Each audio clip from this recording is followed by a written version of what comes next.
তো আজকে আপনাদেরকে দেখাবো যে 36-এর বেশি যদি কলাম হয় ডিরেক্ট বোর্ড, আপনার ডাবল বোর্ড না করে, যদি এরকম আপনারা দেখতে পাচ্ছেন আমাদের আশেপাশে ডিরেক্ট বোর্ড, তো এই বোর্ডটা কিভাবে তৈরি করতে হয় এবং কিভাবে ঢালাই করতে হয় এই বিষয়টি আপনাদেরকে দেখাবো। দেখেন, এই তিন পাশের বোর্ডটা থাকবে হচ্ছে ডাবল, অর্থাৎ হচ্ছে 10 ফিটের বোর্ড, এবং হচ্ছে পাশের বোর্ডটা 5 ফিট পর একটা জয়েন্ট থাকবে। 5 ফিট পর এই যে এরকম জয়েন্ট থাকবে। আগে আপনারা এই 5 ফিট ঢালাই করবেন, 5 ফিট ঢালাই করার পর এই বোর্ডটা ফিটিং করবেন। এই বোর্ডটা ফিটিং করে দেন হচ্ছে তারপর উপরেরটুকু ঢালাই করবেন।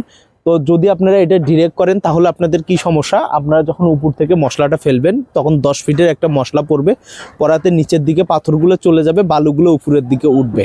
তো এই কারণে যদি আপনারা 5 ফিট লেভেলে আগে সর্বপ্রথম ঢালাই করেন, 5 ফিটে ঢালাইটা করার পর তারপরে উপরে 5 ফিট করলে আপনাদের 4 ফিট বা 5 ফিট দূরত্ব থেকে মশলাটি পড়বে।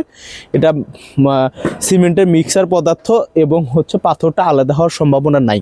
তো এইভাবে যদি আপনারা যেগুলো 36-এর বেশি কলাম, 36-এর থেকে বেশি বড় কলাম, সেগুলো আপনারা এইভাবে বোর্ড করতে পারেন। কিন্তু যদি আপনার 12/24 হয় বা 12/18 হয় তাহলে কিন্তু এরকম ডাবল বোর্ডই শাটার করা যাবে না। এটা হচ্ছে ছোট ক্ষেত্রে আপনাকে 5 ফিট লেভেলেই করতে হবে, আর যখন এটা 36-এর বেশি হবে তখন এইভাবে আপনারা ঢালাই করতে পারবেন। আমাদের এই প্রজেক্টটি হচ্ছে আটিবাজার সুজন হাউজিং, এটা হচ্ছে 5 কাঠায় 10 তলা একটি বিল্ডিং।